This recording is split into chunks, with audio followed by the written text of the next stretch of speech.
बैठना। Rules for getting what our history made of. Mummy, आपको पता है मेरा नीट में सिलेक्शन हो गया और मैं आगे की पढ़ाई के लिए दूसरे शहर में जाना चाहती हूँ। नमस्ते आंटी जी।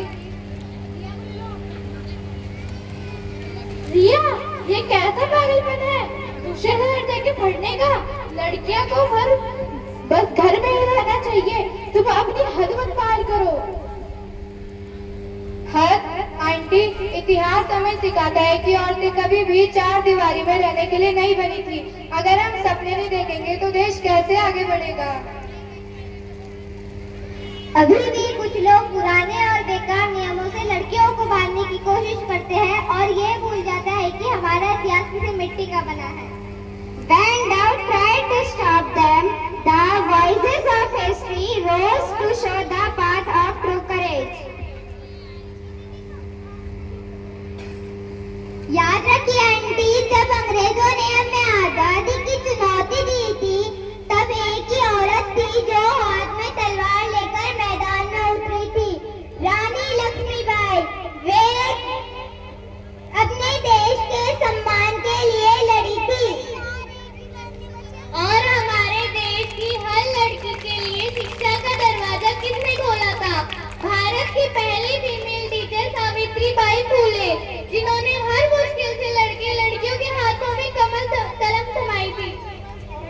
और जब समाज ने कहा कि मेडिकल सिर्फ मर्दों के लिए है, तब अपना भारत की पहली फीमेल डॉक्टर बनने का सपना पूरा करने आई डॉक्टर आनंदीबाई जोशी, ये दिखाते हुए कि मेहनत का कोई जेंडर नहीं होता। जब शख्स ने उसे रोकने की कोशिश की तो इतिहास ने अपनी असली आवाजें उठाकर उसे हौसला दिखाने आगे आई। True education upon our time, Mrs. Sharma ji realized that progress cannot be stopped by orthodox thinking.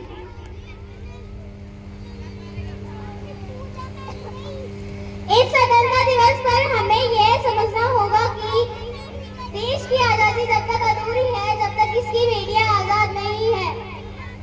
रिया को पढ़ने और आगे बढ़ने का पूरा कोई बात नहीं रिया, मैं पुरानी पाबंदियों को देख रही थी। तुम आगे बढ़ो और हम सबको गर्व महसूस कराओ। हम सब मिलकर आगे बढ़ेंगे और इस देश का मान बढ़ाएंगे।